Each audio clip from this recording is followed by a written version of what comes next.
Hey, how you doing? This is John, and welcome to John's Long Box. I'm here with the Extreme, formerly known as Marcus, the Extreme Artist. I did not change that. That was changed for me. Yep. I just haven't changed it back. When Dan Pinozio christens you the formerly Extreme Artist, we're just regular mortals. We don't argue. We watched it again. It was quite. He did mean it as a compliment. I don't really think of it that way, Well, yeah, take it. Nice. He was really nice, and he was a nice guy when I took a picture with him too. Yeah. So tonight it's clobbering time. I'm a little bit later. Sorry, but the Diaz brothers invited me on at 8:30 to talk, and I was like, I didn't anticipate you being on time. So yeah, I don't really think I got to promote. And what do I got to promote? Heroic Tales is on Kickstarter right now. I'm doing a short Kickstarter campaign, 1 month only. When it's done, it's done. I got 15 backers already. That's pretty good. This campaign is a mirror image of the Fund My Comic campaign. There's nothing different, nothing new. I learned my lesson the first time. So if you prefer Kickstarter, a couple of people messaged me and said they prefer Kickstarter. They'll wait. So that's what this campaign is. I'm not going to go to Indiegogo. Maybe I'll go back to Indiegogo next year when GameFound runs them.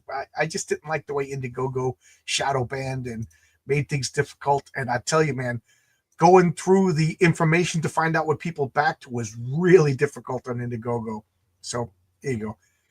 Back it while you can, and it'll still be available on Fund My Comic. So Luke Stone of Fund My Comic has been an extreme help. So I will always keep the store open on Fund My Comic. So everything here's the Crenshaw picture. Everything that you see on Fund My Comic is available here. There is no difference between the campaigns. Same prices. That's a good idea. I have a lot of ideas I don't say about theories about campaigns, but since I haven't had one, I don't say them. It's funny because I go to Tonic Mole. Tonic Mole's on like his 16th campaign. He's got a good idea. Yeah, and he gives me advice, and then I ignore it, and then I'm like, Tonic Mole is right. I think Tonic Mole's really, from listening to him last time he was streaming with him, he really had watched it, and he watches all the platforms, and he's got it broken down. Right. And he's a good one to watch because he's not the biggest guy. He's not the smallest guy, but he's not the biggest guy. So he doesn't just say, hey, I'm Tonic Mole, I'm making $1 million, He's got to work hard and grind. So he has a lot of good ideas. That's how I feel. I have ideas, but I don't want to. I'm not telling anybody. If you got ideas, tell me. You know what I mean? Like, I want to talk about. I don't want to get into all this. That's what I did before. I think having a home base is a great idea. Like I think basically you want to drive your customers to one place. Like you're going to treat, say, Fund My Comic as if it was your website. If you had a crowdfunding website, which is too expensive for everybody to make and hard to do. That's how I feel. If you want to do a little bit over a Kickstarter here or there, I think that's a great idea. Then we know where to find John's Long Box. I think that's kind of important. And that doesn't matter whichever platform you pick. And I think the smaller creators, Fund My Comic is the one to do. I think the bigger ones, and they're used to Indiegogo or Kickstarter, whoever they are, but say Indiegogo, then fine, stay in Indiegogo. Should they do something on Fund My Comic? Yes, and they will eventually. But for them to move everything over because people are used to it, you always lose backers when you move around. That's just how I feel. I first felt exactly like Stippling Horn. Put them everywhere, put it everywhere. But I don't think that's proven out. Yeah, the mistake that I made was I thought it was such a good idea at the time. I made my regular cover, and then I made a cover only available on Fund My Comic. And then I made a cover that was only available on Kickstarter. And then I made a cover that was only available on Indiegogo. I thought that was a great idea too. I can't. I thought that was a really good idea. And then people just like, well, if I get all three of your covers, I'm throwing $30 in shipping, and I just got pissed. So I brought that's the key, really. The shipping is really the key. So after each campaign, I fold them into Fund My. So you could go to Fund My Comic and get all the covers now. But I say this to a couple of my friends: make it easy for people to impulse buy. So the people, maybe at the beginning of my campaign, they would have gotten all 4 covers. But 6 months later, I'm not going to go buy that cover again. You know what I mean? So I kind of shot myself in the foot. Yeah, but that it's understandable. Like I don't think you have to worry about it. Oh, I thought the Bible stream. No, I normally stream at 7 o'clock. So by 7 o'clock, and then Fridays I also do an 8:30 stream. But this got pushed to 9 o'clock because the Zaid Comics, the Diaz brothers. Yeah, but Diaz brothers are good people, and they always stream at the same time. I always stream at the same time, so I figured a half hour wasn't going to kill everybody. It looks I met like Brandon at Heroes Con this year. So as always, the link is here if anybody wants to join. Oh, I saw Superman. Okay, let's talk about Superman for a second. I loved it. It was a great movie.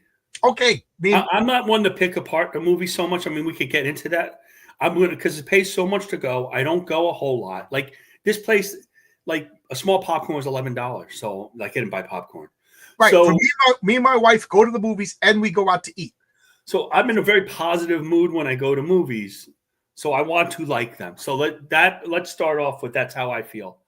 I really liked it. I really thought that guy, Superman, David Corset, and the way they played, everybody acted. Everybody's acting was great. Lois was great.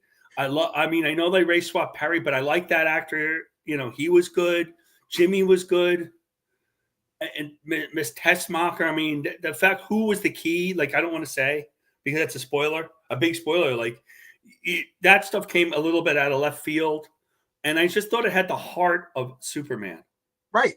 The first Captain America movie had the heart of Captain America. Nobody liked the Red Skull. The second, but it had Captain America's heart, the heart of the right thing. The S isn't really the S, and he's really muscular guy. He didn't need that padded suit as much. Blah blah blah. Yeah, he is. He's physically. And I didn't think he was too weak. I think that if you watch the movie, he gets beat up because reasons, not because he's the weakest guy. It's because he's the strongest guy. And I don't want to say how they did it, but it made complete sense. When the Ultraman was beating him up all those times. Right. Because Lex Luthor used all his comic book weaknesses against him. Lex Luthor studied. That's one of my... Right. He knew every move. He knew it was like the Taskmaster. He knew every move. And Superman did not realize that for a long... We knew it. We're frustrated. Come on, can't you see? But you really couldn't see. And the use of crypto. Crypto reminds me of the cat, but my cat Butterscotch, by the way. So just a little wild, cute, but a little wild and biting. And they didn't overuse him. No, I don't think they overused him. And he was smart. He was smart with him. And Mr. Terrific was great. I'm ready. I'll watch a show with him. Yeah, or a movie. He was there's two things I liked about the movie. It was hopeful, like Superman was virtuous. Lois Lane was set up as the foil. She was cynical and bitter, but she kind of melted a little bit, And then by the end of the movie, she's starry-eyed looking at Superman. That's he went through an awful lot, and it was it had a lot to do with social media. It reminded me a little bit. Remember that, and you'll remember that one Steve Englehart, The Secret Empire, Captain America, correct? Yeah, thing where they turned the people against Captain America. It was pre-social media, 1973. I read that comic, and it was just quick. As soon as you said something bad about him because they wear a mask, the public was right on him. It was kind of the same thing. You knew it was all BS. And if the public really thought about it, it was all BS. But right away, they turned everybody against Captain America, and they'd go plain clothes for 3 issues, and they met the X-Men and all. That's what it kind of reminded me of, And it makes complete sense because all you have to say is boo and have a bunch of monkeys on social media, and you're ruined. Right. I thought, people, Lex Luthor has to be as intelligent, devious, and as manipulative as Superman is good, charismatic, and powerful. Otherwise... That was a bad Lex Luthor. He was pretty evil. Yeah, there's a couple of nitpicks, and I guess we're being spoiler-free. Marcus is a brick, so I already talked about it a lot, but I know you talked about it. So I avoided some of you talking about it because I didn't want to be spoiler-free. Oh yeah, I hope I didn't ruin it for you. No, I didn't watch some. I mean, I'm sorry, I don't mean it meanly, but I didn't. Yeah, I kind of avoided it. Just so you know. I would do it too. And then you can't. It's hard to talk about a movie to be completely spoiler-free. But I like the movie a lot. Next week, I'm going to take Friday off. I think I'll see Fantastic Four, which is 25 minutes longer. And I'm I already had to go to the bathroom during this one. Yeah, I'm going to see my wife and I are going to see Fantastic Four. I got a great day planned tomorrow. We're going to go see Fantastic Four. I'll say this: the promo, this Captain America, this Superman movie, That was awful. They did an awful job promoting this movie. Yes, They made everybody almost hate it. They made sabotaged everybody it. think it was a bunch of SJWs. It was terrible. It was terrible. It was a shame. I'll say that this movie was a 90s Justice League International comic books put on screen. This was the Yeah, I liked it. Like again, the actor, did Nathan Fillion look silly? But he was silly. He was like Guy Gardner. He was a great actor. He was comic accurate, Nathan. And he was tough, and he did do the right thing. It was funny, and Mr. Terrific was really good. Hawk Girl is Hawk Girl. She did some key things, and she had a lot of screaming. It was more like Banshee. Yeah, she didn't need to do that. That's all right. It's not perfect, but then I again, like we're talking about Metamorpho today. I liked Metamorpho as a pathetic character, and then he becomes a hero. I mean, that's a little side movie right there. Yeah, it was kind of interesting. It was a good movie. It was really good. It should bring back Superman, and it's my favorite Superman movie. And the thing that I keep telling people is, ultimately, if you scratch away everything, Superman is a character for children. Yeah, everybody can see this movie. Yeah, right. I think so. The only thing that when Lex Luthor killed that guy with the gun, that was rough. Yeah, that was rough. And I know Matt Barr said his daughter asked to leave, and because he asked me specifically, "Can I take my kids to this movie?" And you said, I didn't even think of that scene, but I remember watching it, and I turned to my wife and I was like, "Geez, that." I saw The Elephant Man when I was really young. I saw all the movies. If they were PG, I feel bad. Matt, PG movies are a lot. I forgot about that, but that shouldn't have been in the movie. That to me was a mistake, or they should have showed it off. Like implied it more, or less brutal. But Lex is evil. I don't know, how old is Matt's daughter. I don't know. He doesn't. He wisely doesn't showcase his children on the internet. Oh, of course not. I completely agree. Yeah. No, so Matt, I apologize if you're mad at me or whatever, but I thought there's some language in a Superman movie. I didn't think there was no F-bombs, which was good. Like but that's like today's language. There's not much you could do about it. But like PG movies, let's say this is a PG movie. PG movies in the 70s and 80s were way rougher than the PG movies today. They had almost G movies were the wholesome movies. Now nobody will see a G movie. You have to make it PG. Right. Back in the 80s, a PG movie almost had full frontal nudity. Oh yeah, there was ones with boobs. They were like science fiction, silly science, Roger Corman films or something. But anyway, I saw Elephant Man when I was a kid. I mean, I got dropped off at the movie theater all the time. Grease was all full of like a lot of adult. I saw that like 3 times one summer. It was the only one in our town. That was anyway. As I was trying to say, this movie, kept children in mind. It was an all ages film. Children could watch this movie and get a lot of it. Adults could get. The Man of Steel forgot that Superman was ultimately. I think Henry Cavill, he could have played this character. Right. Oh, this character is clearly younger, but they could have done a movie with a bright costume like that, but it was just too dark. He wasn't a bad Superman, and it was a Superman movie, but it was just too dark, too nihilistic, a little too violent, like in a weird way. Just the Scott Snyder movie, like I said, I could nitpick this movie, but of course I could nitpick the. You can nitpick it, yeah. You can nitpick, yeah. But I don't mind nitpicking it now. But when I go to the movies, I get that good feeling about going to. Tony, your microphone's already squeaking. Is it? Yeah. Uh-oh. But the nitpicks about this Superman movie, to me, I could hand wave away more than the nitpicks in the Donner film. But the Donner film is classic. But we've had like 40 years. We've had like 40 years to nitpick the Donner film, so that's a whole other issue, right? Yeah. But you can say some of your nitpicks. I wonder if I noticed them. I do notice things. You didn't like the new Superman movie, right? Who, me? Yeah, didn't like it. You didn't like it, and I liked it. It's funny though, because people either really like the Superman movie or they hated it. I'm gonna go see the Fantastic Four tomorrow. Everybody says the same thing. It was okay. They got Galactus perfect. Galactus was wow, wow. But everything else. All right, we got a bunch of people in here now. I always filibuster too. So tonight we're going to talk about Metamorpho, inspired by the Superman movie. My wife really loved Metamorpho, and yes, that is one of my Metamorpho. Yeah. Metamorpho is Indiana Jones with superpowers. You know what I mean? So they made him a little bit too I dare say, emasculated in that movie. Yeah, but I had a feeling he was beaten down by Luther and stuck in there, and his baby was held kidnapped for all that time, and that could turn you. Yeah, but Metamorpho is legit one of the most powerful super beings in all universes. Yeah, well, and played cleverly with the clever. He could have gotten even out of that trap. You know what I mean? And yeah, I think so. But I don't know. I think so. I can understand you saying that. Anybody who's mad about the portrayal of Metamorpho in that movie, yes, but I will say the unapologetic use of his powers and the way he looked like a squid at certain times, turning into a cloud. Yeah, that was pretty cool, right? You know, see Mr. Terrific with the fair play, and they didn't like wink fair play, and then like wink at the camera. I got a question, John. Than Mr. Terrific on the CW. Like that ended up in Green Arrow, just kind of like a goofy scientist guy. This guy was like a serious scientist guy. Like he stole the movie, and he tried to pretend he's like Mr. Spock, but he was really pissed off at everybody. I thought that was kind of entertaining. Eric the Guapo says he heard good things about the FF, but he's not going to see because the Silver Surfer. Yeah, the Silver Surfer really, really bothered me. But I got to admit, the fact that people say it's okay. Like you gotta like that actress. She's from the Bronx. Come on.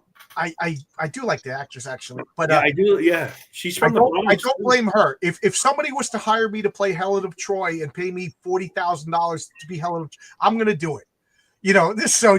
Well, I don't blame any of the actors. I don't blame Heimdall. Johnny has a thing for her, so they kind of fit in that she's a woman. That makes a little more plot film. It makes me, The Donner documentary. Don't watch the Donner documentary. Think you're thinking of a Superman movie. Forrest, I'll get to you in a minute, Tony. I'm just going to address the chat and then question. Hail Longbox and panel. Mr. Terrific looked great. So did Guy Gardner. Hawk Girl looked good too, but she was a little annoying. I'm going to give that. The portrayal, it's funny. Everybody says that. Me and my wife love Superman's parents because I lived out in Albuquerque, and that was like every other. Well, I feel like Superman's parents are supposed to be from Indiana, like wherever Superman. Right, Metropolis, and where they were Smallville, but they sounded like somebody from Gastonia, North Carolina, like right. Yeah, the accent was off. The accents. I have friends with that. My good friend has a deep accent like that, and I liked it because it did remind me of people from where I'm living now, but I didn't think it was really his parents. People use that accent like those people are not intelligent, and there's a lot of intelligent people with that talk like that. I don't want to give spoilers, but I firmly believe his actual parents, that we're going to see that was all part of Lex Luthor's machinations. Some people think it was Brainiac. Right. They interviewed Gunn, and Gunn said that's what he wanted. He's not going to go back all the time. But he also said a lot of other things about the movie before. Until it's in the movie, it ain't in the movie. So, Tony, you were going to say something. We kept talking. I had a question, John, with the revelation of the plan, the original plan of his Kryptonian parents. After he found out about that, why does he still bother wearing the symbol of the House of L? That was the one thing that was sticking in my mind. Like if I found out that my parents were creeps and they wanted me to do that to my adopted planet, I'm not going to walk around with the word Griego on my chest, And what they could have done with that was he takes it and he rips it off, and he has a plain blue suit, right, for like the last half of the movie, and when everybody accepts him back, he puts it back on. But it's a real. He realizes it's his symbol, not his family's symbol. Yeah, that would be better. Probably. So RRTNZ for super chat for $5. Metamorpho all day long. Far better at using his powers. Creel should be nearly unbeatable, but gets routinely punked once, even by the Wasp. Yeah, I know. And Galactus got beaten by Dazzler. Dazzler's pretty powerful. I don't hear any crap about Dazzler. Dazzler's powerful, but not Galactus powerful. And Thanos was beaten by Squirrel Girl. You know what I mean? So, like Marvel, the editors got to get. You got to give the characters the gravitas that they deserve. You know what I mean? When Galactus shows up, he ain't getting beaten by Squirrel Girl, or you know what I mean. So the absorbing man is like what was the name? The Molecule. It's just these characters that are just nigh omnipotent, but yet they keep getting beaten up. they keep losing. Well, because the people writing them are morons. So Yeah. it isn't like the people They're that not even used to morons. write them. Like a moron, I could like that just means they're legitimately stupid. These A people bad, are a bad, morons. a bad You know, comic years ago in the 70s, 80s, and even in the 90s were completely different from a bad comic today. You know, there's Like- something, even in those image comics, it's hard to read. You could hook on something with the writer writing or the coloring or something was good about that comic. But today they're just kind of drinking coffee at the Starbucks and picking their nose and, you know, just being down in the mouth. And Right. it's different, you know, like I can't say, well, I love Spawn. Well, who am I going to complain if they love Spawn or Rob Liefeld or something at this point? Because there's nothing as exciting today. And, you know, every 13-year-old loved those comics. All right, the Supergirl was a drunk. Is it true? Yes. Yes. That really bothered me, and it also brought up questions of like, so she goes to these red planets to get drunk. How does she come home? Well, they said that she took a ship, I think. Yeah, based on the Tom King comics, where that story, that iteration is from, she has a spaceship. Right. So that's Did how you she's read able those stories, to. Tony? The Tom King stories? No, I never buy them, but I always read them on the stands. You know, I understand. The Yeah. artwork looks good, the covers, but it's Tom King. And Yeah. what I did like about that was how he was like, oh, here's my cousin. No wonder the dog's a mess. Like he was the good one, and she was like the nutty one. Like it kind of again made how good Superman actually is. And here she's really dangerous if she's like that, you know. And he's got to keep an eye on her. Yeah. Well, again, like I was telling John before, I go into these movies wanting to like them because I don't go a lot. It's really expensive to go to the movies. So I have to be really positive about most movies because I don't pick ones I don't want to go to. Oh, yeah, man. I don't want to poo-poo on anybody that liked it. You know, it wasn't my thing, but that doesn't mean everyone has fair. to agree with I it. didn't really go see Man of Steel in the movies. You know, I saw. Oh, yeah, that was awful. The last great Superman for me was the Donna. And the one from '96, the Superman the animated series. Those are the only two. The animated series. I like that more than Batman in some ways. Yes. Yes. I love that series. Justice League Unlimited. Those are fantastic. I wish I could watch them again. We got enough people. We got a lot of people here. So let's.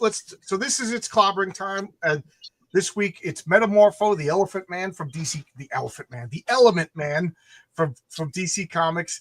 And Crusher Creel, the Absorbing Man from Marvel Comics. Now, Metamorpho's a good guy. The Absorbing Man's a bad guy. And my bias, I love both of these characters, but man, do I love the Absorbing Man. I don't like. I talk about this once in a while with guests on my channel. Like, is there a character that you just love? And like, I kind of get like jealous. Like, I don't want you liking that character. That's the character that I like. You know, and the Absorbing Man, I don't know what it is. I think it's because of Avengers 204. That you know what you know he's on the wharf and he's all big, drawn by John Byrne and Tom and George Perez. They're such a great character. You know, I definitely believe that the Absorbing Man is the inspiration for Terminator 2.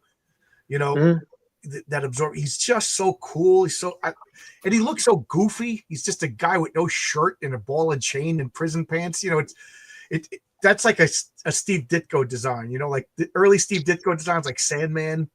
You know, Dr. Octopus, they were like so bad. They were classic, great. So I love the Absorbing Man. So keep that. But I do also love Metamorpho. I think he's such an original, interesting character. And I love what I call Pinocchios, the characters that lost their humanity and want nothing more than to be normal. Like Ben Grimm. Like I always put Hellboy in this category, but he never was human.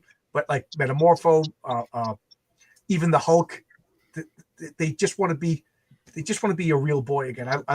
They tug at my heartstrings. So anyway,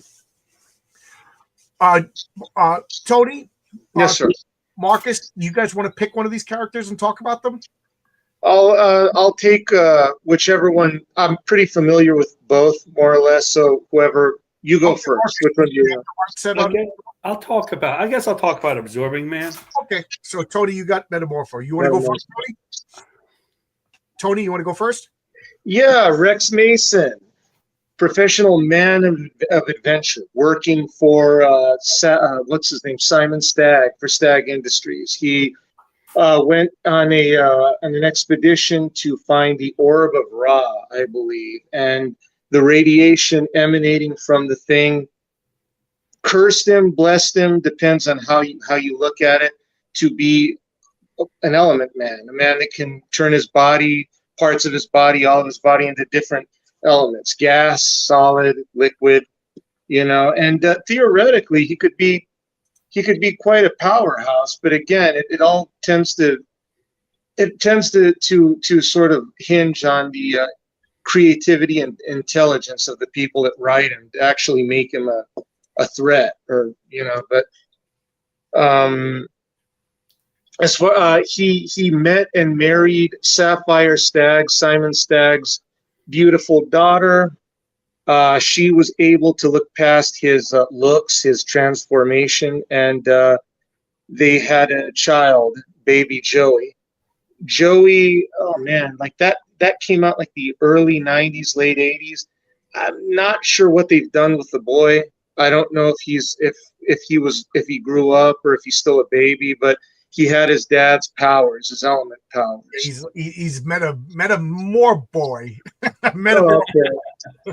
Coincidentally, there's a character everyone forgets unless you're a Sandman fan, the Element Girl. Right. Yeah, and that basically the same thing, but she's dead, right, John? Or she died in the Sandman run, right? Yeah, I think she debuted in some of those lesser known DC comics like Brave and Bold, or I forget what, but she was around in the 70s, because that was just the thing. If there's a male hero, there's always a female hero, and she was quickly forgotten about, and they brought her back in Neil Gaiman's Sandman series in a really sad story. Yeah, she went and like talked to one of her friends, and literally her face fell off. Like she would metamorph to look like human flesh, and then it would dry out and fall off. And it happened during dinner, and their friend got harmed, and she just begged to die and drove out into the desert and saw Rod's face. And then the next person, she's just like a pillar of sand, So yes. So, anyways, he's a founding member of the Outsiders, which was a team that Batman created right after he left the Justice League. And after they fell apart, he became a member of the Justice League International. Am I right there, John? Yeah. And that's pretty much where I take it with him. I don't know very much now, the continuity post New 52. So yeah, I don't know I know up until DC 2015. But so tell us what can he do? What are his powers? Well, I'm trying to get good images. He can transmute into any element, any element. He can you're talking about the periodic table, not like not the four classic elements of like. He's also proficient in hand-to-hand combat, armed and unarmed combat due to his training as a soldier of fortune, mercenary. So everyone forgets about that. The guy is essentially what you said, John. He's Indiana Jones. He's Nathan Drake from the Uncharted series. That's what he is, So he doesn't just rely on his powers. He's got a brain. So before he became Metamorpho, Rex Mason and Sapphire Stagg were in love and going to get married. When he turned into this, he like avoided her. That was like a thing because he's like, how could she love me? I'm a monster. So he was like avoiding her. And then they finally met, and she, like Alicia, she sees through this. And Simon Stagg doesn't want his daughter marrying this monster. Oddly enough, if you remember, John, she wants him to marry a caveman, Java. Remember his bodyguard? Yeah, that was weird, but yeah. But Metamorpho is incredibly powerful. He could not only could he turn into element, but he could turn into like any chemical, and so this is a character that I imagine is really difficult to write because you got to do your research. He could also shape change. He could also heal. He could stretch. So just think of everything Plastic Man could do. He could do it while being radioactive and bulletproof, and made of titanium, and he could turn into a poisonous gas. So like, he really is one of the most powerful beings. I don't even think he needs to eat. You can't poison him. You can't stab him. Like, he has no internal organs. You know what I mean? He could. So like, and because he's magical, he can be a threat to Superman. So he was magically transformed, but this is like a thing. Like, it's not like he radiates magic. If he turns his fist into titanium, Superman's not being hit with magical titanium. He's being hit with titanium. But he can turn into kryptonite because I think he could touch elements and figure out their chemical composition. Like in the movie, he made legit kryptonite. You know, he is vastly powerful, and like his only limitations are like his imagination, his intelligence, and like I don't know. Does he? He's smart. He's not a dumb guy though, right? He's not like scientific genius, but he's not stupid. But it's not like he has the periodic table of elements memorized. You know, he's he's one of those powers where he's got to actually work. You know, do the prep work, as they say. You know. Yeah, I'm hard pressed to like find like a non spellcaster that could defeat him. Like he fell from the satellite onto the Earth in the last issue of the 90s Justice League, and he made like an inert body and protected everybody, you know, and all it did was like knock him out for a couple of days. You know, like he is, you know, he protected everybody. He is. I just really like this character. At first, I thought he was goofy looking. Let me find like an original picture, because this is a cool. Oh! Don't insult the beautiful Ramona Fredona. I loved his original design. The official. I'll look up Ramona. The official creation is Bob Haney.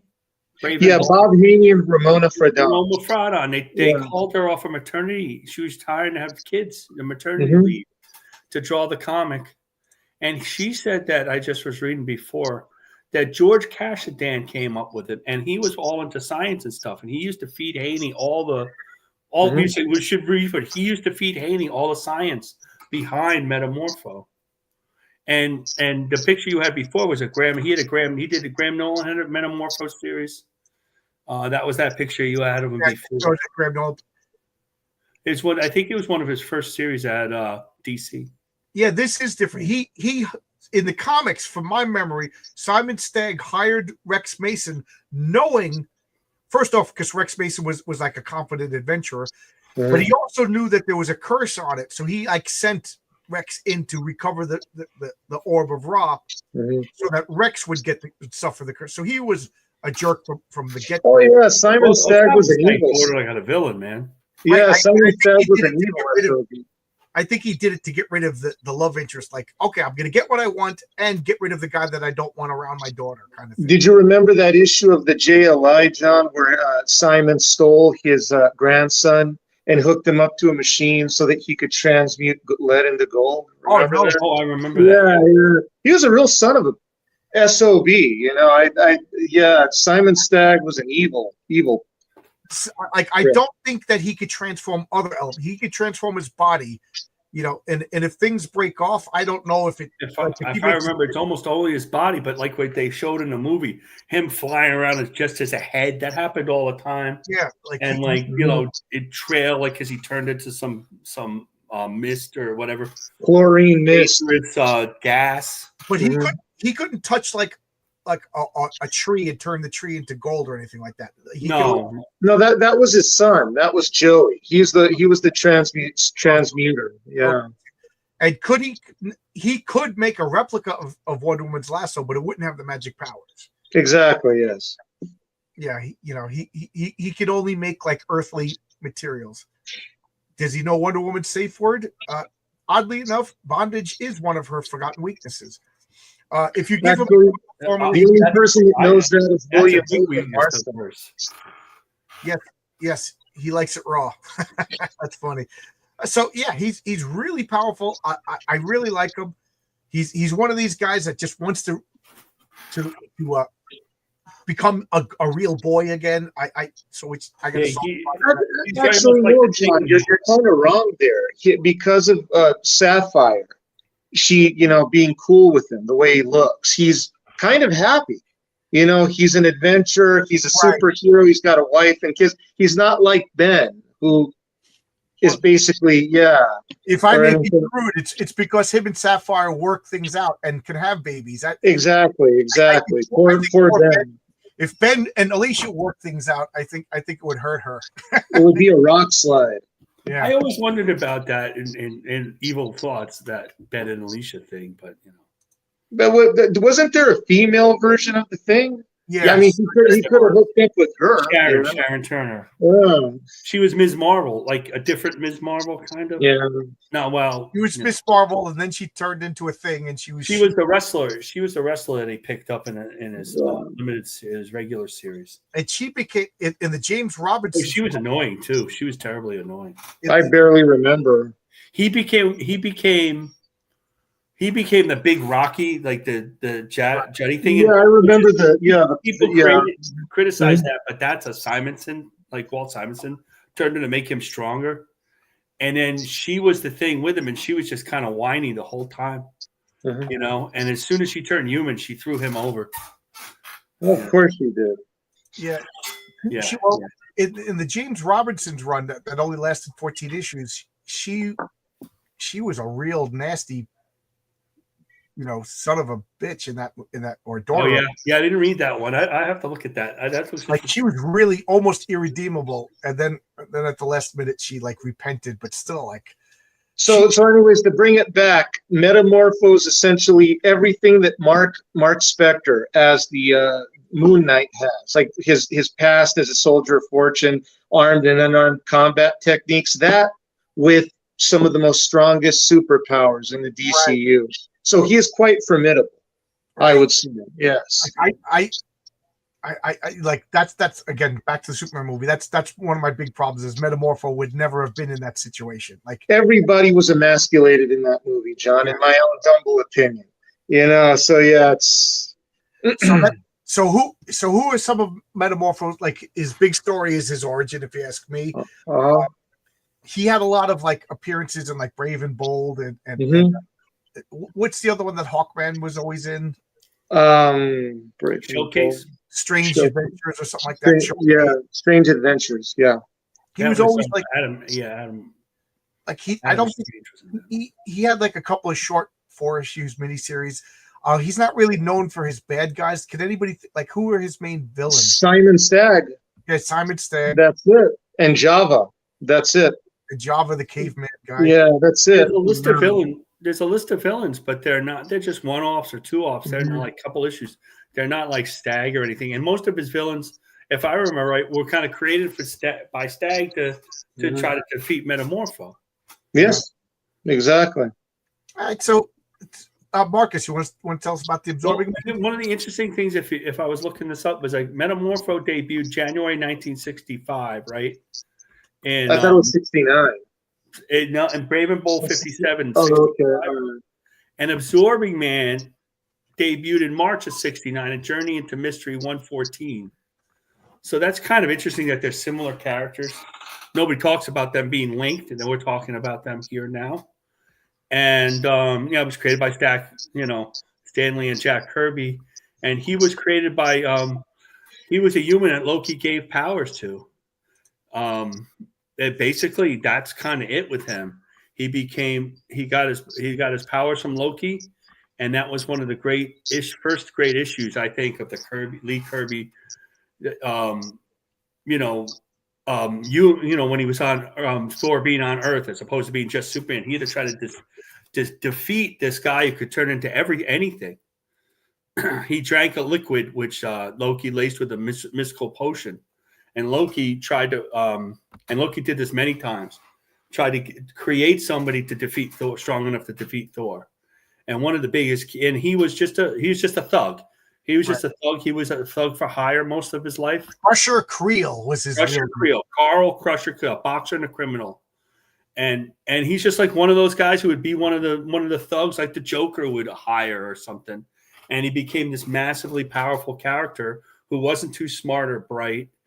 And he fought everybody. He fought Thor a bunch of times because he's so powerful. Right. They could always bring him to bring Thor. Because as soon as anything that he was holding when he drank that power, these pants, these boots, the ball and chain, could turn into what he was.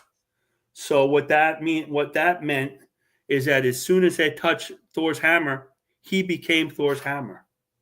So the hero almost always had to outsmart him because he's just about unbeatable physically. Right. So he fought the Hulk. I remember that early issue in the 70s. He fought the Hulk and they were fighting to a standstill, and he went to absorb something and it was glass and he shattered, Right. Yeah. Somebody tricked him into I forget which, but it happened a couple of times where he tricked into gas and he dissipated into space, but he got back together somehow. Right. There was a great issue that Byrne drew of the Avengers, and you probably remember that one. We fought the whole Avengers. Right. But you have to fight him near water or anything. If you're like in a desert, unless you turn him to sand, you're finished because he can't be beaten. But he's so dumb. He's not the brightest guy in the world that they all can beat him. I mean, even the Hulk is smarter than Crusher Creel in a lot of ways. And then later what they did, he got hooked up with Titana, a super-powered, and he kind of softened because they had a relationship and he was a steady girlfriend. They want to get married, and then they would pull jobs together. Like, he wasn't a killer generally. He was a guy who was robbing banks, And, his powers are the power to absorb. Instead of coming like Metamorpho changes Metamorpho changes himself. Crusher Creel absorbs everything else. He touches a tree, he absorbs the wood. He touches steel, he turns into steel. Paper, glass, anything. And what he's got to do is think about it first. Often he doesn't. Right. His whole body, and he could end up growing as big as like the earth. Like he the first appearance, he was absorbing all the earth fighting Thor. Right. That's one of the things. Like he like if he touches steel, he becomes steel. But he could touch a skyscraper and become as big as the skyscraper. As big as a skyscraper. That's so right. He could absorb like abstract things too. Like he could touch the Hulk and he turns green, radioactive, and get the Hulk's powers. So he's like rogue, so he is. Of course, he's magical. So like, could he fight Superman? Anybody could fight Superman. Like, you know what I mean? Like, could he beat Superman? Yeah. Could he absorb? Like, the thing about the absorbing man is he has control over what he absorbs, but sometimes he gets distracted and absorbs the wrong thing. So I could see him like he's steel and he's swinging around and he's fighting the Avengers, and then just to keep up with the shenanigans, the Beast jumps by and farts in his face just as he's about to change. Yeah, that's how they beat him a lot of times. Like they tricked him into absorbing glass and then shattered him. They tricked him into absorbing the ocean and he got dissipated into the ocean. Although you might argue he did that to escape the Avengers, but so yeah. Sometimes, like I think once they blinded him and he reached out to touch something and they gave him like cotton or something like that, and he absorbed the wrong thing. Absorbing Man fight Amazo. That would be interesting. So he's super powerful. Who does he fight? He's mostly famous for fighting Thor. He fights the Avengers. He fights Hulk. This is a team threat. I don't know if he's ever fought the Fantastic Four, but that would be an interesting fight. I don't think he fought the Fantastic Four. Yeah, like I would dare say that he would fight. He would beat Spider-Man on a one-on-one. He's on the list of everybody's 10 strongest villains. Right. She-Hulk's fought him 10 strong. She-Hulk's 10 strongest villains. Avengers. Villains that get stronger. Thor's most dangerous villains ever thought. Hulk's list. He's on all the lists. Yeah. Because he's amazing. He's amazingly powerful. And one of the things I like about him is during that Dark Avengers phase with Brian Michael Bendis, Harry Osborn, he became the Iron Patriot, and he took all the supervillains and he organized them and made teams out of them. Crusher Creel was one of them who was like, screw that, I ain't working for you. Like he's an individualist. So that kind of, I like that. Him and a couple of other villains were like, we ain't joining this. We're doing what we want to do, and nobody's our boss. So he actually it was him. I forget who else, but there was a couple of villains that like were fighting all of Harry Osborn's Dark Avenger and stuff. Because like, you're not going to tell us what to do. We became criminals because we don't want nobody telling us what to do. So he teamed up in the '90s with the Wrecking Crew. Remember them? Did he? Yeah. Makes sense. Don't forget he became the Masters of Evil, and they almost beat Hercules to death. Yeah, in that series in the late '80s in the Avengers. Yeah. If he fought Magneto, and turned into metal, that would be pretty dumb. So, but like, you got to remember, there's always oxygen and air and smoke and water vapor around, so he always has an escape. If he wants to, he could just turn into air. What are you gonna do? You can't find him. Superman would just breathe him in and then blow him out to space, but Superman doesn't exist in Marvel. Right. Could the spleen defeat him? The spleen. So I don't know. I don't think we need to argue too much or imagine too much of why would they fight. One's a good guy, one's a bad guy. One thing I rereading that Avengers 204 with the Absorbing Man. I gotta find it, but this is like one of my first exposures to the Absorbing Man. He did a really creepy thing that I didn't. Let me see, Avengers. I think it's 204, but I guess it's 203. But anyway, or maybe it's 202. But anyway, he grabbed a waitress, and it's just like escaping with the waitress. And I always thought that was like very disturbing. Like Count Nefaria did the same thing. He just grabbed a random girl and was like, "You're my girl now." Human Shield. No, it was implied that he wanted a girlfriend, so he just grabbed one. Ah, okay. What I mean? Like Nefaria basically said, "Yeah, I remember that." He goes, "If I want a woman, I'll just take a woman," and he grabs a woman. But like Crusher Creel, it's like you're just a bank robber. You ain't a pervert. That always bothered me. I can't find this issue, but I think it was earlier than Avengers. I'll see if I can find what issue it is. Yeah, look around like 195 to I think. But it's a great cover. It's John Byrne. I think it's the Byrne issue. I would say both characters have their Achilles heel is their intelligence. They have the powers of gods, but they need to know how to use it properly. And Metamorpho, I think, is unquestionably smarter than. Yes, obviously, yes, but even he's crafty, but I don't think he's probably like street smart, but he's not like book smart. Whereas I think Metamorpho is probably both. Well, probably. Yep. In the cold vacuum of space, if you put two different pieces of metal together, they will fuse together. It's called cold welding. Yeah. I was strangely fascinated by that when I first became an electrician, because if you put two different types of metals together, an electric current is also generated. And I forget what it's called. It's going to drive me nuts. So like, that's one of the things I have to be aware of is when we putting down wires, we have to use this thing called a copper shield, and it looks like copper paste. And oh my god, if you get it on your clothes, it's never coming off. It's never. So whenever you're using copper shield, you wear. I think it's Avengers 183. Okay, and 184 with Perez covers, and I think Byrne. You got to use this to prevent that current because it'll cause corrosion and it'll cause metals to. What was the worst you ever shocked yourself, John? The worst I ever shocked myself was I was in the building that used to be Marvel Comics, the Merchant building, and that building is so old that the wires in that building are old cloth insulation. Wow. Nightmare for two reasons. First, because as soon as you touch it, it's so old that the insulation just crumbles off. Second, it's so old and dirty, you can't tell if it's red, black, white, green. It just looks like a dirty wire. You know what I mean? So every wire is black.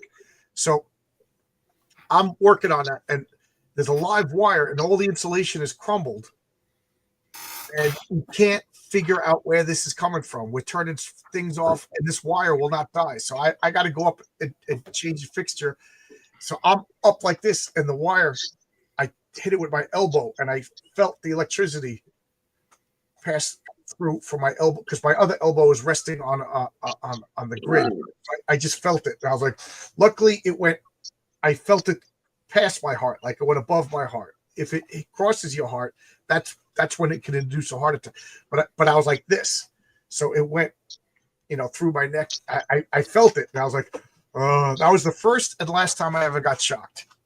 Wow.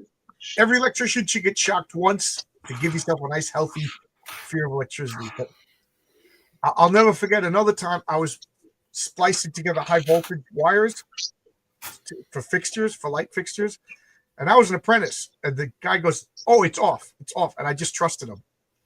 So I was wiring all day, just wiring, and I was taught treat everything as if it's live. So I was just working, and when I put the last splice on, everything went up. It was live. I was working with live high voltage great all day long. Yeah. But I was so careful. I didn't. Man, I let him have it. I let him have it. I've been shocked before. Nothing serious. Very unpleasant. Yeah. It's extremely pleasant that you did not get this. I can't even. Maybe I did because I can't pronounce that word. Yeah. Why didn't I get electric superpowers? I feel gypped. You were in the Marvel building. You had an accident with oh my God, yeah. I got my electricity in the Marvel building. If anybody's going to get superpowers, it should have been me. Man, now I'm even more angry. Right, you should have superpowers. That's right. Right, yeah. I was in the building that Jack built. Did you find the cover, or do you know the issue? It's 183 and 184. It's a 2-issue series. Avengers 183 and 184. They have George Perez covers and John Byrne drew the insides. Yeah, let me get those images. One was inked by Klaus Janson. Yeah, the other was inked by Yenny. A lot of ink. Thank you. This is the one that I just love this. Is there any reason, any wonder I love this character when this was like my first exposure to him? Look at that. Yeah, that's the second issue. That's the second one of it. Oh wow. Yeah, that is such a good cover. And then the one before this, I think, if my memory serves, it has him grabbing onto the girl. Yeah, I think he did that in the first issue. Yeah, okay. Yeah, that's George Perez cover. Yeah, so I'll show this. Oh, what am I doing wrong? What am I doing wrong? The thing that used to, I love the look because anything designed by Kirby, I love. But I always thought it was funny. He never put on a shirt. He always wore the striped jail pants. It's like Mark said, he was wearing them at the magical time of his transformation. Yeah, that's it. They never changed him. He never got a costume. Yeah. Sometimes artists would draw he's got lines the girl on by the hand. He was like dragging. Yeah, his he took the girl at the It was the waitress. So I remember that. Yeah.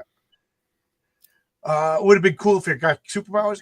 John, that's the problem. Though. Only black people get electrical powers, or little kids with blonde hair like Von Coleman.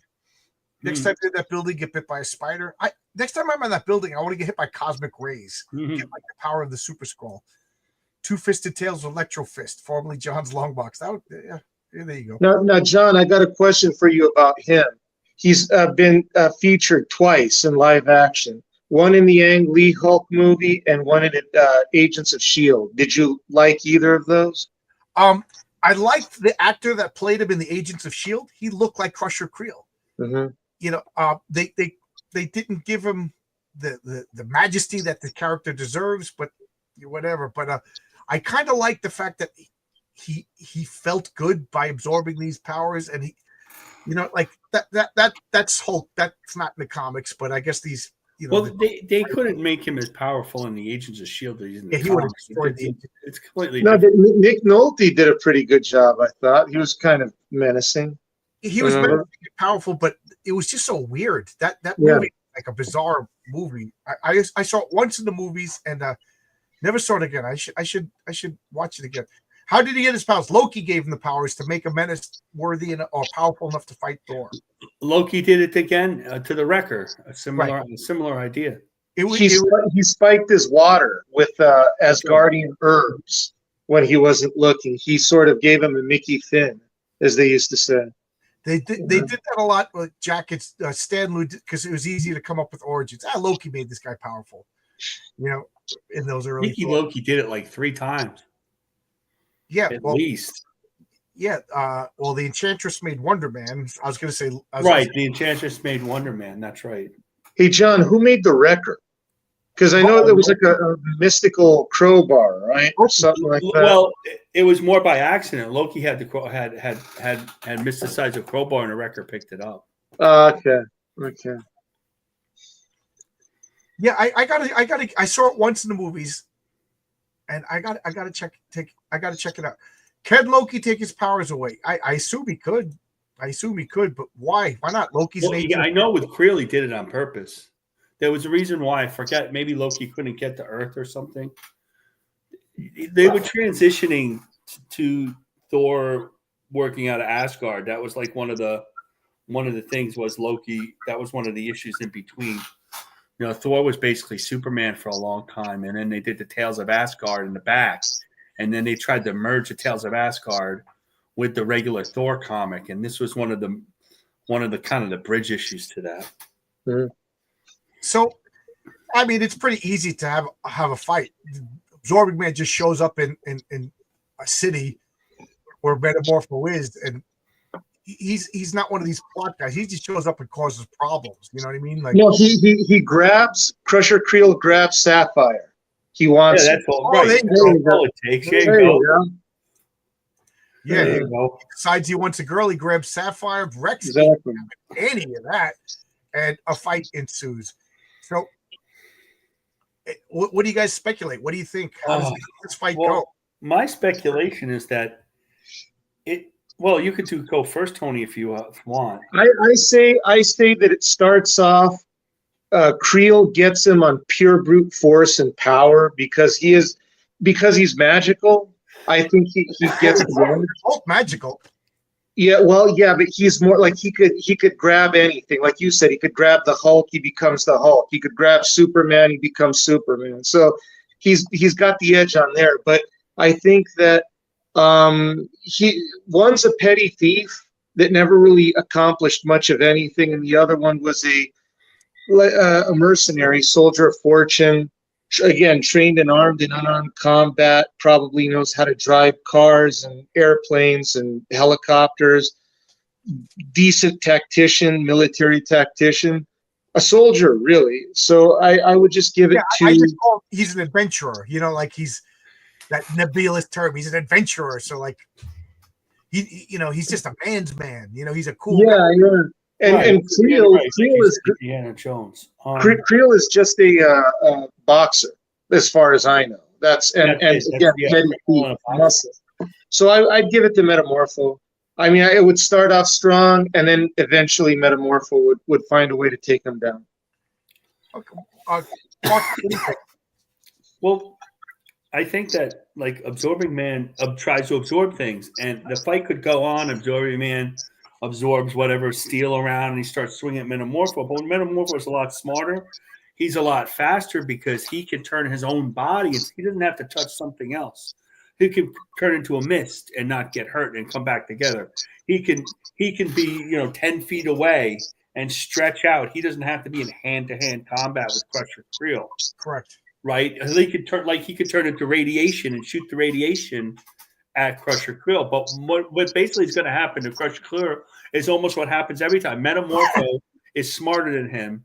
It's going to take 3/4 of the issue to defeat him, and then he's going to trick him into absorbing Metamorpho as some poisonous gas, and Metamorpho just dissipates into the space or liquid, and he puts him in like if it's Metamorpho and Ramona Fradon, it's kind of like form of liquid. One guy, Wonder Twins. Yeah, right. He'll turn him into water and put him in a jug. That's what's going to happen, and you'll have a little face of Metamorpho going, "Help me! I'm water." I could see. I think that it's weird, and I don't even think it's an overpowered thing because both characters are overpowered, and this just goes on who's smarter, and that's basically it's going to be Metamorpho. It's going to be Rex. Yep, he's going to figure it out. Yeah, where is the battlefield? Like, I just anywhere. I just pictured the city, but like, I would say better. It could be on the beach. Absorbing Man comes out of the water and sees. sees out Sapphire in a bikini and grabs her, and Rex ain't having any of that. But you know, the battlefield almost doesn't matter because Metamorpho, what you know, like you said, Absorbing Man would probably boom hit Rex. Rex gets stunned for a minute. He grabs the girl, starts going, "You're my girl now," whatever, and then Metamorpho gets enraged. And I could see Metamorpho being like a little bit like, "What are you doing? This is my girl." Like not being as smart at first.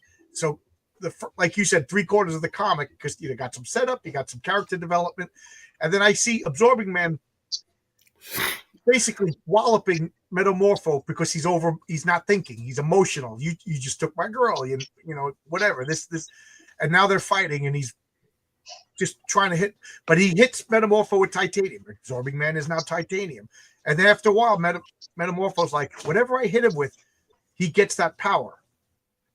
So I could see him like making tentacles and fighting and fighting and fighting, and then, you know, like I said, Absorbing Man is radiation or whatever, and then I could see like the last tentacle is like cotton or a sponge. You know what I mean? Or like, I don't know, something that gets like charcoal, and then he's in the water, so he absorbs the water, and you know what I mean? And then, like you said, Metamorpho now blasts into space and like releases him as if some inert gas. So I think once Metamorpho calms down, gets over the initial shock, his knowledge of science, figuring out his power, he wins. I got a question. I forgot. What's the significance of the ball and chain? Does he have to grab that in order to be powered? He was literally had a ball and chain.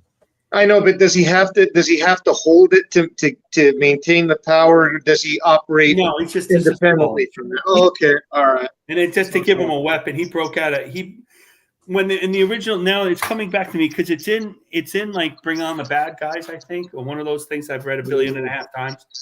And I think that basically he's a dangerous criminal. He breaks out of jail and he takes over somebody's house. He kind of beats up the husband. He takes the wife, and he's in the home. And then the reporter, and this is the reporter that ended up going to Asgard with Thor, gets involved, and he has a link to Thor. And he gets Thor involved to stop Crusher Creel. He drinks the potion while he's inside. They have him completely surrounded. He's beaten, but he drinks Loki's potion, and he becomes the Absorbing Man. Why am I thinking that the ball and chain have the same abilities that he does? Everything he was touching at the time. Oh, okay, all right. Okay. So he's carrying the ball and chain. He never has a shirt. You know, way back in the 60s, you know, it's like the Paul Newman working on the Chain Gang, and they have the ball and chain. You know, like. But he was strong enough to take it with him. So, like, it's magically linked to him. Even if he's not touching it and he turns into rubber, he can throw it and it comes back to him. Right. I think they added that at the. Well, when he turns into water, it turns into water. Then when he turns back, it reforms. Yeah, that's what I was thinking. There was something magical about it. Yeah. Which is why he has no shirt, because his pants, he was wearing those pants at the time. So when he turns into water, whatever he's wearing just falls off, and then he reforms. And because of the Comics Code Authority, he has pants on. He has to have pants. So he's like Sandman. He's stuck in the outfit that he had on. Right. Okay. All right. Garfield wants to know: does either guy kill each other, or do they fight till it's nearly we don't think it's comics? Nobody dies. Right. It's nearly impossible to kill either one of them. You know, they took the Absorbing Man fought the Hulk, and he basically like exploded in space, and then the molecules magically. Oh yeah, I remember that they had panels of him just floating like this, and he reforms over time. Like, you know, they did that with Sandman too. Sandman would be out in the in the sand. They'd have him on the beach, and he'd get all reformed from one molecule back in. Right. Yeah. You know, it's nearly impossible to kill either one of them. Like they, you know, I could see like the Hulk, the end, like walking the earth and then meeting the Absorbing Man. You know, like there's a few characters that like you just can't kill, like Wonder Man. No, when you were describing the battle on the beach, I just had this idea of Crusher Creel just wrapping the chain around Rex Mason's throat, try to choke him out, and that's how he starts. Metamorpho starts pumping him Metamorpho would right there. literally turn his head into helium. Exactly. While he's punching him. Yeah. The big goofy smiley face cloud that reforms. That's one thing Metamorpho could do, is he could literally turn into 100 different elements at once. Because he is magical also. Is the Absorbing Man part of the Wrecking Crew? No, he looks similar to them because the ball and chain, but he's not one of the Wrecking Crew. Yeah, because Thunderball had the ball and chain. Yes. The Wrecking Crew was the Wrecker. Yeah, the Wrecker was the first, and then he shared his power with like, he was the foreman and all the other guys in his crew. Yeah, I don't know why he shared his power, but they were kind of cool. Yeah. I want to look for. I was looking for an image. My favorite depiction of Metamorpho is in that later Justice League when he had like the crystals on his shoulder. The one in the 90s, right? Yeah, I know what you mean. Yeah. Is that the Grant Morrison Justice League? No, the Justice. I spelt it wrong. The Justice League International. Yeah. Oh, the Bart Sears was Bart Sears. Yeah. Yeah. Bart Sears drew him normal. I know what he's talking about. It was right after 0 Hour, where he had a bunch of crystals on his back. Yeah. Yeah.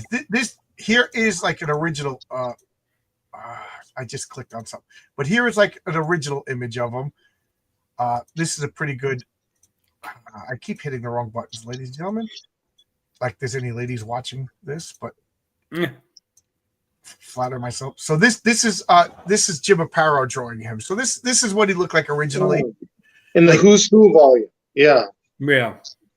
Like this is that's Rex Mason, dashing man's man over there. That's Java the caveman. Simon Stagg with the Wolverine hair. There's Sapphire, his girl. And there he is turning into a kite. Like he could shape change. Like he could turn into any shape. So he's like super powerful. He really is one of the most powerful superhero, fictional characters, whatever. So like the only person who could give him a run for his money is the Absorbing Man. Everybody else, like if he's played intelligently, he's vastly powerful. You guys talk. I'm looking for a specific image. Yeah, I think Molecule Man could have done it. The Wrecker, the Absorbing Man. Those are the ones that go through all of Marvel. They mostly start with Thor, and they go through all of Marvel because when these writers don't have an idea for a new villain, they have to have some powerful villain. Like those are 2 issues of the Avengers that were just about fighting Absorbing Man. It wasn't the Avengers going to hear something fancy somewhere here or doing this or international intrigue. It was just fighting Absorbing Man. Mm-hmm. But he's so powerful that he can fill 2 issues. Well, they're only 17-page issues, but still. And like the Wrecking Crew fought the Defenders that time. They had to have somebody who can fight the Hulk once in a while. And John is reading the Hulk comics now, and that's almost like who's stronger for about 50 issues. The Hulk, the Juggernaut, the Beast, all those characters. I remember I read a comic once years ago where it claimed that the Juggernaut was so powerful he could punch a hole through reality. That's what I was like. Oh, the Juggernaut is complete magical. Yeah, that's it. That's the one. Yeah. Oh, yeah, I remember that now. Yeah, I really love this look with the crystals and everything like that. They went back to his original look, which his original look is fine too. But I thought this was so cool. Ah, yeah, remember that. I was looking for these images that I kind of ignored the chat, so I came up with the new name for John's superpower: Electro Beard Punch Drunk Punk.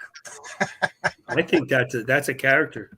John's Fuse Box. There you go. Metamorpho wins. Zaid, I was just on your channel. Thank you. That was a lot of fun. Thank you for having me on. He's my man. Yeah, I mentioned that, and he right away said Metamorpho wins. I love the portrayal of Metamorpho in the Justice League. Justice League Unlimited was really good. It was really good. Batman wins. There you go. Batman always wins. Sorry, John, we have to confess, we're not just a bunch of nerdy men or even nerds. We're just cosplay gals pretending to like comics. You got me. This is all 3D image behind me. I don't really have comics. I'm AI generated. I don't even exist. I'm AI generated sometimes. My cat just worked on my phone. I think I timed someone out on accident. Oh, okay. Cats are just chaos. Cats are chaos. On accident. Did anybody? I was going to say, if anybody got banned, say something. Yeah. if anybody got banned and they're watching this, the cat is the supervillain tonight. So El Gato. the El Gato muy mal. Did you guys ever see Metamorpho's design in Terrific's book? They made his shoulders wider. Yeah, let me look up the Terrifics. That's cool. So are we all in agreement Metamorpho wins? Yeah. I'm in agreement, yeah. Yeah. My wife likes Metamorpho just because she saw him with the baby and that right? Mm-hmm. Yeah. And he's like a Pinocchio. Yeah, she says the same thing. He's a Pinocchio. She likes that too. Metamorpho. Yeah, I felt bad for him. Well, you say too much of what the whole thing is and where they were being held. It's too much. If anybody didn't see the movie, it's a big spoiler. So, so I don't want to say anymore. But yeah, they really kind of made him a little too pathetic. But again, his boy was kidnapped. Yeah, because it was plot. No, Rex Mason would have cleaned everybody's cloth and gotten Joey out of there. Yeah, I mean, Indiana Jones would have got out. And Indiana Jones doesn't even. But I'm looking at this image here. This is from the Terrifics. So this is Metamorpho with Mr. Terrific, like Phantom Girl. But to me, correct me if I'm wrong, but why do you need Plastic Man when you have Metamorpho? Because it's supposed to be an analog for Reed Richards.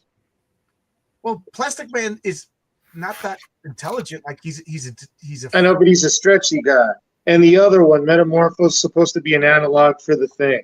Oh, okay. And the lady from the Legion of Superheroes is supposed to be Sue Storm. Who's supposed to be Johnny? Who's supposed to be the Torch? Who's there? I can't tell. I don't know, but so Mr. Terrific is Reed's intelligence. Plastic Man is Reed's stretching. Yeah. Metamorpho is the Thing, I guess. And Phantom Girl is the Invisible Girl. Yeah, so who are the other two? Oh, it looks like one of the Metal Men. I can't tell. Does anybody know who is in the Terrifics? Metal Men. Now that was a damn good. I liked them. I just unfortunately nobody knew how to write them outside of the Silver Age. Yeah. That was a really good team. I would have loved to have seen a James Gunn Metal Men film. That I really would have liked. Me. Old Dirty Fatty, were you the one who accidentally got booted? I agree. Metamorpho wins. Yeah, flawless victory. I agree, but I like I said, the Absorbing Man is a character that I just absolutely love. I was fascinated by his power. I thought he was so cool. But I have to agree, Metamorpho wins. Mm-hmm. Once Metamorpho gets control of his intelligence, like if he gets emotional, like that's why I started that with, grabbing Sapphire and he gets all machismo and carried away and enraged. Mm-hmm. But once he calms down and figures out I got to use my brains, Absorbing Man gets his clock cleaned. Aren't the challenges already DC's FF? Yes, they were. They're actually a Kirby comic, right? Kirby created that. If you read it, it is very much like the FF. Element Dog. Yeah, there's a dog. What did the dog get exposed to the staff of Ra? I never read it. When did this come out? I don't know, but RJ from the Fourth Age really liked the Terrifics. The art looks phenomenal. Mm. The art looks it does. I never got that book. I've heard about it. And I do like Mr. Terrific. It's just that it was DC and I stopped reading DC. I never really liked the Metal Men, probably because they weren't written well. I do like the Metal Men. It's funny, as a kid, I kind of like made up stories that were like it was basically the Metal Men before I knew about the Metal Men. Like one guy was made out of steel, one guy was made out of iron. And the Metal Men was Bob Robert Andrew, Mike Esposito. But for the longest time. I like them, but like they need a good series. That last series was pretty good. Walt Simonson did some Metal Men issues. They brought him, they canceled it, and they used to bring him back in the 70s and not start off at a one. They'd start off at like 55 or something. Didn't Shane Davis draw a miniseries? Yes, he did with Dan Didio. Yeah. Was that the one where they introduced Copper and she was like a sassy black woman? I think so. Yeah. That would be a Dan Didio thing to do. Oh my God. I didn't even know they did that. But the thing is, the Metalmen would always get defeated, and they go back to Doc Magnus, and he put them all back together. And they had a respondometer. Uh-huh. And respondometer, whatever, got messed up with Platinum, and she was in love with Doc. Right. And that was they were like solid really metal golems. And then this responsometer that if I was writing the Metal Men, it would be like this alchemy. It would be like a blend of magic and science that like gave them like artificial intelligence and like maybe like semblance of a soul because it's magic and science. So they are completely immortal unless the responsometer gets destroyed. And they gave them all like Gold was the hero. He was the leader. Yeah, they took on and then the strong man was Iron, and then Lead was the dumb one, but he was almost as strong as Iron. They always told him all chubby and stuff. And there was Mercury, who was really arrogant and annoying, and Tin was afraid. Yeah. Their personalities were based on Doc Magnus's friends that died tragically. That's right. Yeah. So that's I didn't know that. Yeah, Robert Kanigher, man, one of the greatest writers of DC Silver Age. No, Tin was the one with the long. Oh yeah, absolutely. Yeah, Tin was the cowardly, weak one. Mm-hmm. And then they made Copper, and she was like basically like a sassy black woman, but she. Well, they had no diversity. They were all based, but you could say that maybe Iron or Lead were black men, and we didn't know. Whatever they want, we had no idea. But don't tell me Copper went. Mm-hmm. Pretty much. I haven't saw that. I haven't figured that out yet. Yeah, but I didn't mind the creation of Tin. The creation of Copper. That to me, that is like an important metal that was overlooked, and and you could do a lot with Copper. But I would have played up like the alchemical the alchemy of the science, because it's not whatever, it's not. But I did like that Will Magnus was like the world's leading expert on robotics, and he was a cool scientist. Like back in the 60s, scientists were cool. Like Reed Richards was cool. He wore that crazy sports coat though. Right. And he had the pipe. Yeah. He was like a man about town. He was a sophisticado. I liked him. Sassy black. But why? Yeah. Yeah. At least she wasn't overweight. At least she wasn't. That's funny. But I don't know. So we all kind of agree Metamorpho wins. Anybody got another matchup for next week? James Bond versus the Human Target. That's not bad. That's not bad. I always liked the Human Target. When I was a kid, they gave me some comics for Christmas, and he was a backup story in one of them. And I always remember I have good feelings about the Human Target. Yeah, Mogo versus Ego keeps showing up a lot, and I'm always. How do they fight Mogo versus Ego? Mogo doesn't socialize. Yeah, but how do they fight? They move. They can. I guess. Unicron versus Mogo. Any Transformers fans here? No. I know who Unicron was. I bought my kids one of those ones, but I'm not a big Transformers fan. I missed all those toys because I was old. I'm old. I don't know. I had Micronauts. Indiana Jones versus James Bond. That's interesting. I like that one. Indiana Jones versus James Bond. I could do that one. You want to do that one? Indiana Jones versus James Bond? How about Nick Fury, Agent of S.H.I.E.L.D. versus James Bond, 007? Same thing, really. Only one's got an eye patch. Yeah. I know. Indiana Jones. I don't know. It's funny because I have I'm thinking about things that I don't want to say yet. Yeah. Let's do Indiana Jones versus James Bond. Okay. All right. That sounds good. Sure. That sounds like a good one. Sorry, guys. My eyes are burning tonight. Really? Sorry about that.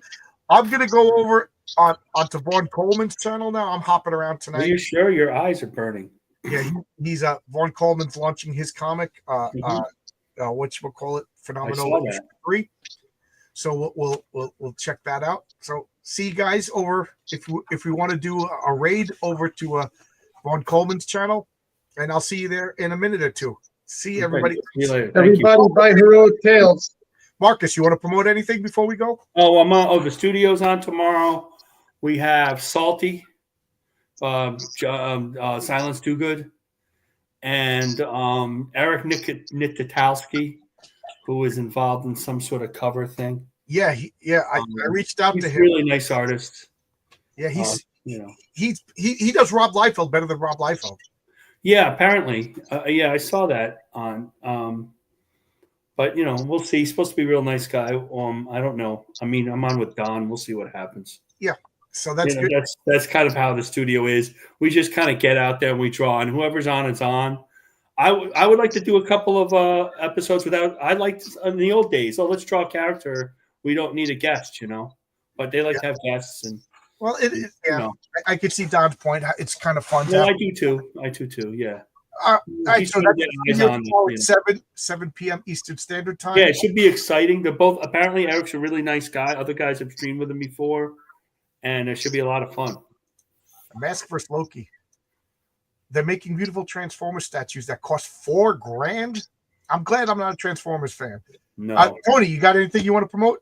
Yeah, Heroic Tales. There you go. Buy it. where's my thing? Hold on. Get Heroic Tales by the guy that did not get superpowers when he got electrical shock in the old Yeah. world. Yeah, I the figured only out one. why, John. You needed to be in the presence of either Jack or Stan.